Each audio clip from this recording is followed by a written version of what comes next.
उसमें एक मुझे दिख रहा था कि एक और टॉपिक की चर्चा, एक पार्ट की चर्चा मैं आपसे कर लूं फिजिक्स। और मुझे लगता है कि जो इम्पोर्टेंट टॉपिक्स हैं वो जरूर मैं आपको दूंगा। बस आपको पेशेंटली कॉपी पेन लेके फिर देखना है, समझना है। फिजिक्स में सबसे पहली बात लाइट रिफ्लेक्शन और रिफ्रैक्शन की कर लेते हैं। और रिफ्लेक्शन ऑफ लाइट, ये टॉपिक हमने स्टार्टिंग से यानी कि 6-7 क्लास में पढ़ा है। लॉज ऑफ रिफ्लेक्शन डायग्राम आपको दिख रहा है, and the angle of incidence is always to angle of reflection. Angle I equal to angle R होता है, and the incident ray, reflected ray and the normal all lie in the same plane, यानी कि point of incidence सबका जो होता है वो एक प्लेन। ये लॉ थोड़ा सा आपको माइंड में रखना है। इसके बाद हम अगर मिरर की बात करें तो property of the image formed by the plane mirror क्या होती है? सबसे पहली बात तो इरेक्ट होता है वो। दूसरा इक्वल इन साइज, यानी यहाँ पे एक 1 मार्क्स क्वेश्चन बनता है बेटा कि प्लेन मिरर का जो मैग्निफिकेशन होता है वो 1 होता है, क्योंकि इमेज और ऑब्जेक्ट दोनों की साइज सेम होती है। Laterally inverted, that is left hand side of object seems to be right side in image, है ना। तो ये प्लेन मिरर की प्रॉपर्टी अपने हमने देखनी है। फटाफट मैं खींच रहा हूँ। और जो डिस्टेंस ऑफ इमेज होता है वो सेम होता है, नहीं प्लेन मिरर में हर चीज जो है वो इक्वल ही होता है, इमेज और ऑब्जेक्ट का जो दिखता है हमें सेम ही होता है, एक लेटरल इन्वर्जन को छोड़ करके।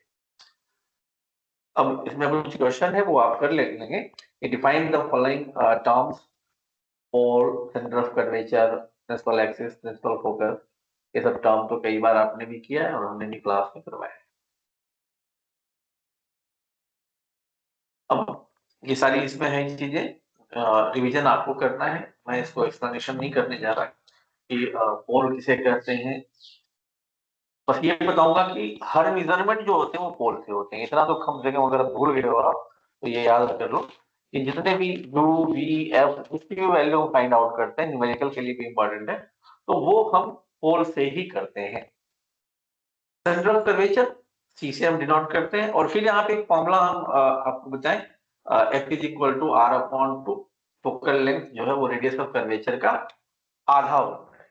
तो कई बार जब न्यूमेरिकल आते हैं वहां पे रेडियस ऑफ कर्वेचर दिया हुआ रहता है और हमें U या V फाइंड करना है, तो सबसे पहली बात तो हमें F नहीं मिलता तो हम कंफ्यूज जाते हैं। तो याद रखना है आपको कि F is equal to R upon two, अगर किसी क्वेश्चन में किसी न्यूमेरिकल में U दिया हुआ है, सपोज दैट U दिया हुआ है और R दिया हुआ है, यानी रेडियस ऑफ कर्वेचर दिया हुआ है, तो हमें कंफ्यूज नहीं होना है। R से ऑलवेज F निकलता है, R को आधा कर देंगे तो वो F आ जाएगा, फिर V की वैल्यू हम फॉर्मूले में पुट करके फाइंड आउट कर सकते हैं।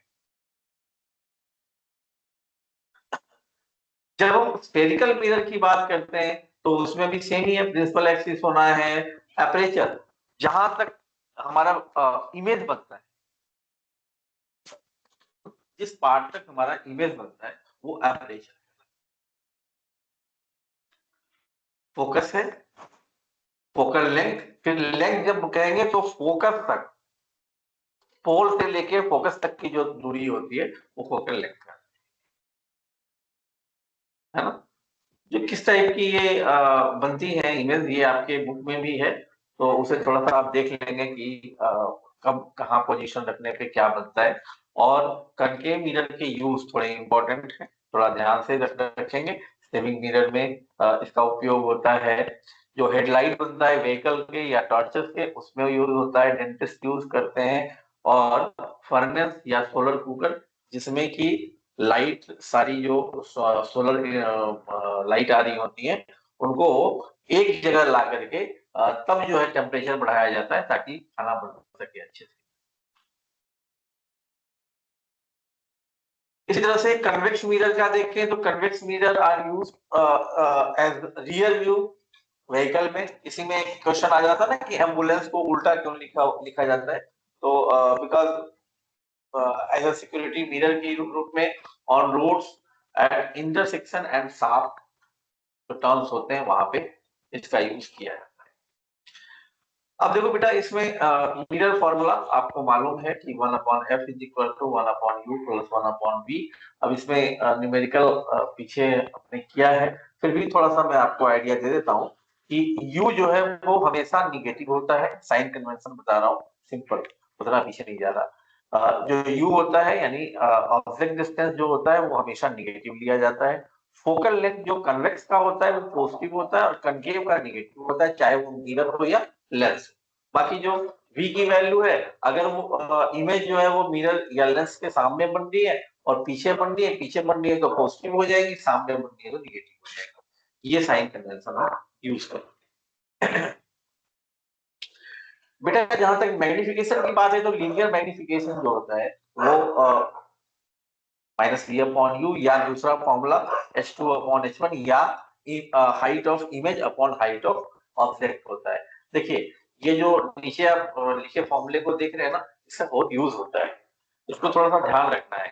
कई बार क्या होता है कि v और u न्यूमेरिकल में दोनों मिसिंग होता है और यहाँ पे h1 h2 का कमाल आ जाता है, तो थोड़ा सा बेटा इसको ध्यान में रखना है। हाँ एक बात बता दूं मैं आपको कि जैसे यहाँ पे आप मैग्निफिकेशन देख रहे हो ना -v/u, जब हम लेंथ में बात करेंगे तो ये निगेटिव की जगह पॉजिटिव हो जाता है। लेंथ लेंथ में पॉजिटिव हो जाता है ना, यहाँ पे निगेटिव होता है। बाकी सारा मामला सेम होता है। रिफ्लेक्टिव इंडेक्स पे एक न्यूमेरिकल मैंने कहा है आपको कि बहुत इंपॉर्टेंट है, करना ही है। रिफ्लेक्टिव इंडेक्स क्या होता है? Speed of light in air upon speed of light in vacuum. अब इसमें दो बातें, एक एब्सोल्यूट रिफ्लेक्टिव इंडेक्स जो होता है वो होता है किसका ratio? Velocity of light in vacuum और velocity of light in medium.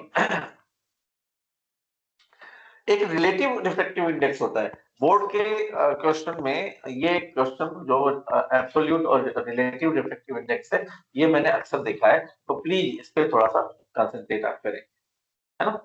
ये आप थोड़ा सा इस पे ध्यान देना है। रिफ्लेक्शन ऑफ लाइट, फिर रिफ्लेक्शन के जो स्नेल्स लॉ वगैरह हम पढ़ते हैं कि भाई जब लाइट जो है वो रेयर से डेंसर में जाएंगी तो नॉर्मल की तरफ मुड़ जाएंगी, डेंसर से रेयर की तरफ जाएंगी तो नॉर्मल से दूर भाग जाएंगी, और फिर यहीं पे आपको sine I upon sine R जो है कांस्टेंट होता है। ये आपका स्नेल्स लॉ बताता है। तो उम्मीद है आपने पढ़ा ही होगा, नहीं पढ़ा होगा थोड़ा सा रिवीजन कर लेंगे। एकदम लास्ट टाइम में इसलिए मैं थोड़ा सा तेजी में आपको फिजिक्स के कुछ रिवीजन टॉपिक देना चाह रहा हूँ। एक बेटा ये जो ग्लास स्लैब है, इसका जो एक डायग्राम है और कहाँ क्या होता है इमर्जेंट रे, इसका भी बहुत ही ज्यादा इम्पोर्टेंट है बेटा। तो इसको थोड़ा सा बना के आप देखेंगे कि पैरेलल ग्लास स्लैब में किस तरह से लाइट ट्रांसफर होती है। ऑप्टिकल सिस्टम, प्रिंसिपल एक्सिस, ये सारी चीजें हमने अभी पीछे बात की। और लेंस में भी वही सारी चीजें होती हैं जो कैसे जैसे मिरर हमने अभी बताया, तो लेंस में वही सारी चीजें हैं। बस यूज पे आपको थोड़ा टिक जाना है कि कन्वेक्स लेंस का जो यूज है वो डिटेक्टिव ग्लास के रूप में, हाइपरमेट्रोपिया को क्योर करने के लिए, करेक्ट करने के लिए, और टेलीस्कोप या माइक्रोस्कोप में किया जाता है। ऐसे ही जब हम कनकेव लेंस की बात करते हैं तो टेलीस्कोप में या आई ग्लास टू कनेक्ट मायोपिया, इनमें हम इसका उपयोग करते हैं। लेंसेज में बेटा अभी मैंने बताया जैसे वहां पे प्लस होता है तो यहाँ पे जो फॉर्मूला होता है 1/f is equal to 1/v minus 1/u होता है, और फिर वैसे ही मैग्निफिकेशन जब हम निकालते हैं तो यहाँ पे v/u हो जाता है।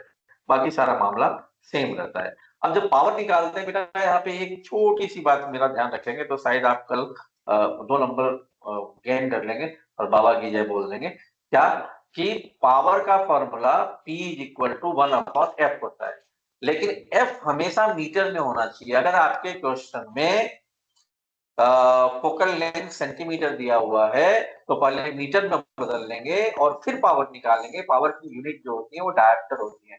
कई बार क्या होता है हम हड़बड़ में काम गड़बड़ कर देते हैं, तो थोड़ा सा ये कंसंट्रेट करके आपको काम करता है ना? बाकी सारी बातें ठीक है। इसके बाद हम ह्यूमन आई और कलरफुल वर्ल्ड पे आ जाते हैं और ये तो जो डायग्राम है ये मैंने अभी जो पिछला वीडियो दिया था जहाँ पे आपको डायग्राम के रिलेटेड क्वेश्चन बताए थे उसमें मैंने सारा आपको बता रखा है ना? तो यहाँ पे बात नहीं करेंगे। इससे आगे हम बात करेंगे किसकी? पोपिल आइरिस, ये सारी चीजें मैंने आपको समझाई है लास्ट वीडियो में, इसलिए वहां पे मैं रुक नहीं रहा हूँ। और हाँ, नियर पॉइंट और फार पॉइंट, ये दो पॉइंट आपको याद रखने हैं। तो फार पॉइंट जो आई का होता है ना वो इनफाइनाइट होता है। अब वो मतलब जहां तक हम देख सकते हैं तो उसको काउंट करना बहुत मुश्किल होता है, इसीलिए उसको हम इनफाइनाइट कर देते हैं। और दूसरा जो है नियर पॉइंट 25 सेंटीमीटर होता है बेटा आई से। तो ये दो चीजें आपने ध्यान रखनी है। पावर ऑफ एकोमोडेशन क्या होती है? What is mean by power of accommodation of eye? तो कई बार क्या होता है जब हम तेज रोशनी में होते हैं ना, तेज रोशनी में धूप में जब जाते हैं तो हम आंखों को थोड़ा भींच लेते हैं।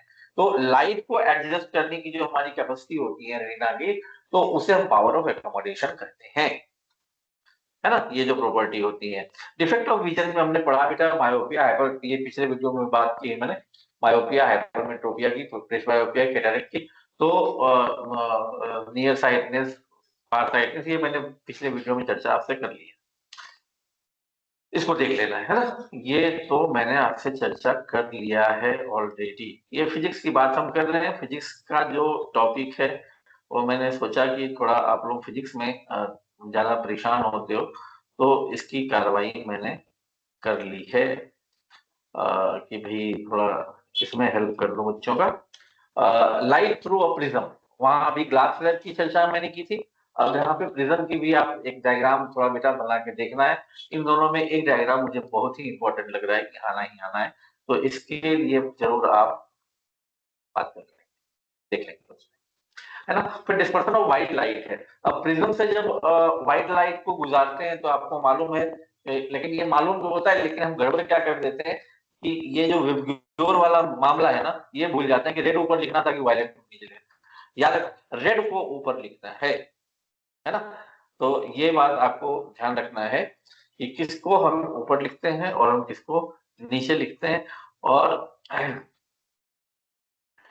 यही से कुछ बातें आती हैं, इसको मैं पढ़ के आपको जरा बताता हूँ। Dispersion of white light into seven colour occur because the light of different colour has different wavelength. 7 colour है तो सातों के अलग अलग वेवलेंथ होते हैं। In this band of 7 colours red light has the longest wavelength. ये सारी चीजें याद रखनी 1 मार्क्स के लिए बहुत जरूरी है, इसलिए मैं रुक गया यहाँ पे कि जो रेड लाइट होती है उसकी लॉन्गेस्ट वेवलेंथ होती है, वायलेट लाइट की जो होती है सबसे शॉर्टेस्ट वेवलेंथ होती है। इस डिफरेंस के कारण, due to difference in their wavelength और speed, the light of different colour bend through different angle, अलग अलग एंगल से बेंड होती है और इसलिए हम उसको स्क्रीन पे अलग अलग कलरों में देखते हैं। अब यही पे बात आती है कि भाई अगर एक प्रिज्म से तो मान लो 7 कलर में आ गया, 2 प्रिज्म जोड़ दिया तो क्या होगा? तो 7वां फिर अगले प्रिज्म में जुड़ जाएगा, यानी एक व्हाइट लाइट हमने भेजा था वापिस हमें व्हाइट लाइट ही मिल जाएगा। रेनबो की बेटा फॉर्मेशन ऐसी होती है, जो वाटर का फेयर होता है ना, तो उसमें जब व्हाइट लाइट जाती है तो वो 7 कलर में ब्रेक होती है। इन रेनबो फॉलोइंग प्रोसेस आकर reflection, internal reflection and dispersion, तीनों के तीनों होते हैं बेटा, थोड़ा ध्यान से समझ लेना। रिफ्लेक्शन भी होता है, इंटरनल रिफ्लेक्शन भी होता है और फिर डिस्पर्सन भी होता है। तो इस वजह से जो है वो हमें रेनबो कलर में दिखाई देता है।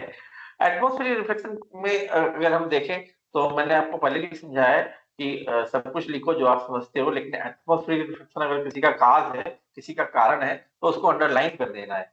तो twinkling of star, star appear higher, advance sunrise sunset, scattering में देखो तो ब्लू कलर का, स्काई का जो ब्लू कलर है, या स्काई ब्लैक टू एस्ट्रोनॉट्स जो होता है, क्लाउड्स व्हाइट होते हैं, ये सारे जो है स्कैटरिंग के कारण होते हैं। तो इन दोनों के कार्य जो है वो थोड़ा अपने माइंड में बिठा लेना, जैसा भी क्वेश्चन आता है वैसा ही आप इसको मूवमेंट में डाल देना, है ना? अब ज्यादा क्वेश्चन करनी, टिनल इफेक्ट समझ गए ना? स्कैटरिंग ऑफ लाइट को टिनल इफेक्ट कहते हैं। अब लाइट की कहानी हम यहीं खत्म करते हैं। करंट में आते हैं, I is equal to Q upon T, current का फॉर्मूला होता है अब आई का एम्पियर होता है, यहीं पे आप देख लेना कि एमीटर को हम कैसे कनेक्ट करते हैं सीरीज में और वोल्ट मीटर को हम कैसे कनेक्ट करते हैं, है ना। तो ये दो चीजें हमें देख लेना है। करंट का जो मेजरमेंट बता दिया मैंने आपको, एमीटर होता है। और इसमें एक जो है पोटेंशियल डिफरेंस का, पोटेंशियल डिफरेंस और इलेक्ट्रिक पोटेंशियल, ये थोड़ा सा बेटा ध्यान में रखना है। इलेक्ट्रिक पोटेंशियल होता है work done to carry unit to positive charge from infinite, infinite से लाने में जो काम करना पड़ता है वो इलेक्ट्रिक पोटेंशियल है। और जब एक पॉइंट से दूसरे पॉइंट तक ले जाना पड़ता है तो वो पोटेंशियल डिफरेंस हो जाता है ना। तो 1 वोल्ट, वोल्ट इसकी यूनिट होती है, और 1 वोल्ट को हम देखें तो 1 जूल अपॉन 1 कूलम्ब के बराबर होता है। वैसे फॉर्मूले से आप सब कुछ मालूम कर सकते हो। सर्किट में ज्यादा नहीं जाना है हमें। ओम्स लॉ, ओम्स लॉ में देखो बेटा क्या करना है। ओम्स लॉ में ये आपको ध्यान रखना है कि किधर हम एम्पियर यानी करंट को हम किधर चार्ट आउट करेंगे और किधर हम वोल्ट को चार्ट आउट करेंगे। ऐसा नहीं कि बी यहाँ लिख देना है, ए यहाँ लिख देना है, बाप हो गया काम आपका खत्म। ठीक है, और बाकी लॉ तो आप पढ़ते ही आए हो तो याद भी कर लेना। स्ट्रेट लाइन में होता है ये भी देख लेना, कहीं टेढ़ा मेढ़ा बना दिया तो काम खत्म। ओम्स लॉ ये लिखा हुआ है, जो भी लिखा हुआ है आप पढ़ लेना। 1 ओम को मेरे ख्याल से डिफाइन कर रखा है, यूनिट ऑफ रेजिस्टेंस। 1 ओम को डिफाइन किया, कुछ नहीं है। 1 ohm is equal to 1 volt. फॉर्मूले से ही पता लग जाता है, R is equal to V upon I। तो V की यूनिट जो है वोल्ट होती है, I की यूनिट एम्पियर होती है, यानी 1 वोल्ट अपॉन 1 एम्पियर। तो जब आप फॉर्मूले देखोगे तो सारा कुछ मामला सेट हो जाएगा। ये बहुत इंपॉर्टेंट टॉपिक है। रेजिस्टेंस कौन-कौन सी बातों पे डिपेंड करता है, तो हमने पढ़ा है ना कि क्रॉस सेक्शन एरिया पे डिपेंड करता है, लेंथ पे डिपेंड करता है, फिर दोनों को मिक्स कर देते हैं, फॉर्मूला बन जाता है R equal to 2 upon A। Rho को रेजिस्टिविटी कहते हैं, और रेजिस्टिविटी जो है वो मटेरियल टू मटेरियल डिपेंड करता है। हर मटेरियल का अपना-अपना अलग होता है, कंडीशन के ऊपर डिपेंड करता है। हाँ, ये देखो वही है कि on what does register depends, अभी बता दिया। अब देखो बेटा, दो डेरिवेशन आपको ध्यान रखना है, और डेरिवेशन के साथ साथ एक बहुत ही इंपॉर्टेंट क्वेश्चन मैं आपको बता रहा हूँ। पीछे के भी बोर्ड क्वेश्चन में आपने देखा होगा कि 2 या 3 रजिस्टर दे देगा, आपको बोलेगा कि ऐसा एक रिजल्टेंट रजिस्टर बना के दिखाओ, है ना। तो आप उसको थोड़ा एक्सपेरिमेंट करना पड़ेगा, किसी दो को सीरीज में करके, किसी एक को पैरेलल में करके रिजल्टेंट निकालना पड़ेगा, किसी दो को पैरेलल या फिर सीरीज में करके एक्सपेरिमेंट करके आपको देखना पड़ेगा कि हाँ कैसे बन रहा है ये। तो सीरीज में और जो पैरेलल का जो डेरिवेशन है वो भी थोड़ा देख लेना आप। कि सीरीज में जो है वो R is equal to R1 plus R2 upon R3 होता है, और उसमें जो है पैरेलल में 1 upon R is equal to 1 upon R2 plus 1 upon R3, ये वाला जो है वो उसमें हो जाता है डेरिवेशन दोनों का। आप थोड़ा-सा देख लेंगे ये डेरिवेशन, है ना। उसके बाद heating effect of current, Joule's law of heating भी कहते हैं, is equal to I square RT। इसका फॉर्मूला बेटा एक बार कैसे डिराइव करते हैं वो देख लेना है। और फॉर्मूले से हमें पता लग जाता है कि जो हीट है वो डायरेक्टली प्रोपोर्शनल होता है स्क्वायर ऑफ करंट के, डायरेक्टली प्रोपोर्शनल होता है रेजिस्टेंस के। जितना रेजिस्टेंस बढ़ेगा उतना ही ज्यादा हमें हीट मिलेगा, और डायरेक्टली प्रोपोर्शनल होता है टी के, टाइम पीरियड के, जितने देर तक आपने करंट को टाइम उससे पास आउट किया है। मतलब में आपको पता है फिलामेंट जो होता है टंगस्टन का बना होता है। टंगस्टन जो होता है वो रेजिस्टेंस उसका हाई होता है तो रेजिस्टेंस वैसे तो एल होता है, तो हाई होता है, इस वजह से वो जो है जूल्स लॉ ऑफ हीटिंग के अनुसार से। लेकिन अब इसमें कहा जाता है कि भाई कुछ जो है ब्रेक हो जाते हैं, कुछ नहीं होते, तो एलॉय जैसा यूज करते हैं वैसा ही होगा काम, है ना। नाइट्रोजन गैस इसमें भरी होती है, ये भी थोड़ा आर्गन या नाइट्रोजन होती है, ताकि किसी प्रकार का रिएक्शन ना हो, इनर्ट बना रहे वो। हाँ, पावर पावर का जो है फॉर्मूला आपको याद रखना है, P is equal to E upon T, V square upon R कर लो या आई स्क्वायर आर कर लो, वो एक ही बात है। जहां तक पावर की बात है तो एसआई यूनिट्स की वाट होती है, और power is the rate of energy consume. If 1 joule of energy used for 1 second then it is called 1 watt. 1 watt इसको हम कहते हैं। आप इसको किलोवाट किलो में बदल दो तो किलोवाट आवर हो जाएगा ये, है ना। मैग्नेटिक इफेक्ट में जहां तक बात आती है तो ऑर्स्टेड का एक्सपेरिमेंट हमने पढ़ा ही है, कंपास नीडल वाला, कि भाई जब हम करंट को हम फ्लो करना शुरू करते हैं तो कंपास नीडल दाएं बाएं हिलना डुलना शुरू करता है। इसका मतलब कि करंट में मैग्नेटिक फील्ड होता है। मैग्नेटिक फील्ड जो होता है वो हम ऐसे करके ड्रॉ करते हैं। ये डायग्राम बेटा थोड़ा आपको बना के देख लेना है। हमेशा नॉर्थ से साउथ की तरफ में मैग्नेटिक लाइन्स ऑफ फोर्स जाती हैं।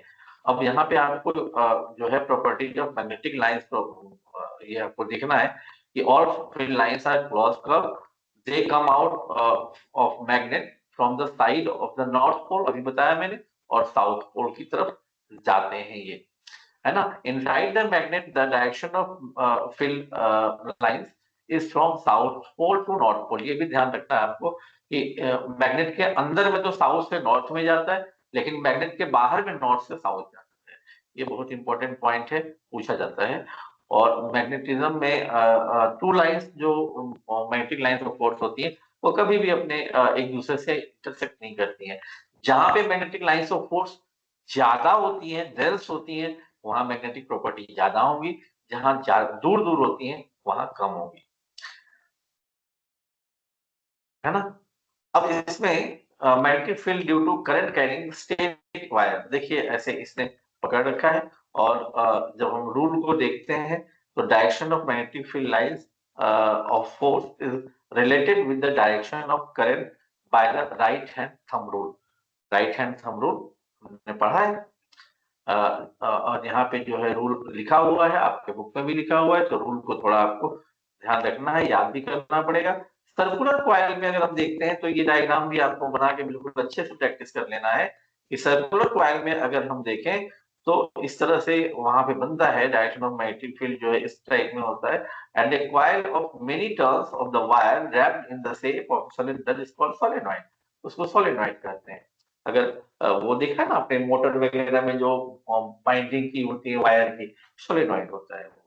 और rule of the polarity of the x, अगर ऐसा हो तो कौन सा जो है किस टाइप का पोलर होगा, इसके लिए हम क्लॉकवाइज जो होता है वो साउथ पोल कहलाता है, जो एंटी क्लॉकवाइज होता है वो नॉर्थ पोल कहलाता है। ये भी आपको ध्यान रखना है, पीछे के बोर्ड के सवालों में ऐसा पूछा गया है। इलेक्ट्रोमैग्नेट अगर हम बनाते हैं, यानी इलेक्ट्रिसिटी का यूज करके अगर मैग्नेट बनाते हैं, तो कौन कौन से फैक्टर है जिसके ऊपर वो डिपेंड करता है, तो कितना आपने टर्न लगाया है, नंबर ऑफ टर्न कितना है, करंट कितना आपने दिया है, मीडियम इनसाइड इलेक्ट्रोमैग्नेट कैसा है, तो इसके ऊपर भी डिपेंड करता है। इस तरह से जो इलेक्ट्रिसिटी है बेटा, force on a current carrying conductor placed in a magnetic field. अब ये भी डायग्राम आपको एकदम ध्यान से समझना है। लेफ्ट हैंड रूल कहते हैं इसको। और लेफ्ट फ्लेमिंग्स का जो लेफ्ट हैंड रूल है उसमें आपको इस तरह से बताया गया है कि इधर से फोर्स, इधर से मैग्नेटिक फील्ड आपका काम करेगा और इधर को टेंशन बनेगा। लेफ्ट हैंड रूल है।